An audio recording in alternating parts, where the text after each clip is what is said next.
Hi there, I'm John Kierstead from Arctic Spas Vancouver Island, and today we're going to talk a little bit about the finishes, the different finishes of hot tubs, and the various colors and stuff that they can come in. Most of the spa industry now uses acrylic. The acrylic comes in lots of different marbly colors and finishes. Some of them are like this, we call this cast marble acrylic.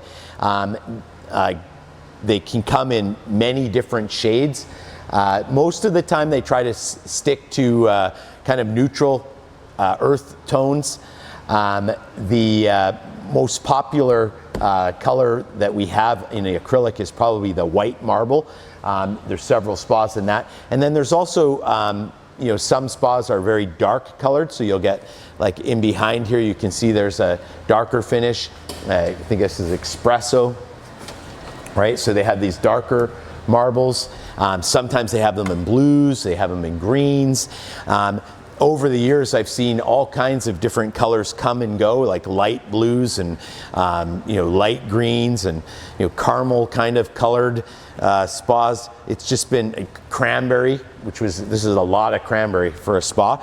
So a couple of things I tell people when you're looking at the color is most of the water chemistry, so if you're using a traditional maintenance program with a chlorine or bromine, or if you're using, like we sell mainly salt systems, the salt dries on the spa white. And so if you have a dark color, then often you'll see a line on there that you may not want to like, whereas with the lighter colors, it's going to be less prominent. The other thing I tell people to think about is that most spas nowadays have LED lighting, and it's RGB or red, green, blue, so that it can make all kinds of different colors. And the lighter the material, the more reflective it's going to be, and the more color it's going to show from your LED lighting. So if you wanted your spa to look blue, you turn the blue lights on, it's going to reflect, the whole spa is going to look blue. Which is one of the reasons why I tell people, think long term when you get one of these, because that spa is going to be around a really long time, and you might get tired of, an 8-foot cranberry spa might get very old very fast. And you may sell your house, you may not take the spa with you. Those people that are coming potentially looking at your home might go, this is awesome, it's got a spa, and they look at it and they go, oh, I hate this color, right? That's where having more neutral colored spas might make sense. The other thing you'll notice is the difference between these cast kind of marbly acrylics and the textured finishes. So I'll just take you over to look at one of these textured finishes. This is also acrylic. This is acrylic as well.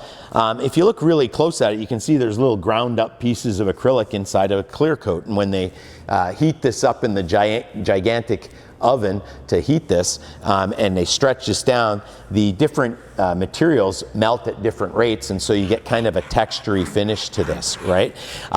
Most of the manufacturers will tell you, or dealers will tell you, that this is a little less slippery, doesn't show scratching it as much.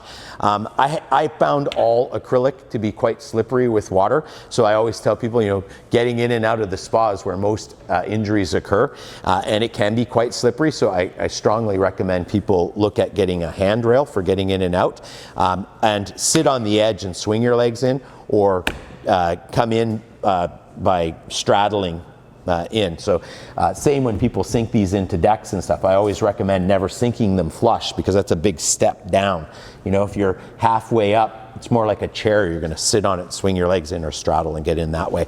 So these textured finishes are quite popular. The other thing that's nice about this is if you ever actually damage this, we get this material in a dry form, and we can just mix it up with a little bit of clear coat, kind of grind out a spot and replace it. So it's quite easy to repair. Whereas with the marbles, you have to be a little bit more of an artist. You're trying to match these lines, and we get in there and we'll try to airbrush it and make it look better to match. It's important to understand that the acrylic is really just a fancy paint job. This is not structural. You know, it gets stretched down. It's quite thin when it gets to the bottom. So what backs this, what comes in behind this is really important. On Arctic spas, we're using fiberglass backing so that we can control the thickness of it all the way through. The problem with some of these thermoplastics, a lot of companies will use the acrylic with ABS and then stretch that and then just rely on foam to give it its structural strength, which is fine, but sometimes if you don't have a perfectly level ground and it's perfectly flat and hard, sometimes you can get stretching and stuff that can occur, and that can lead to other problems. And if the shell doesn't hold water because it's cracked or otherwise, you're looking at a brand new spa. You know, that's one of the things that's very hard to fix after the fact. So that's the acrylic finishes. This is the example of that platinum or sterling finish. I definitely consider this to be my favorite color, primarily because this has been cool since the time of Romans.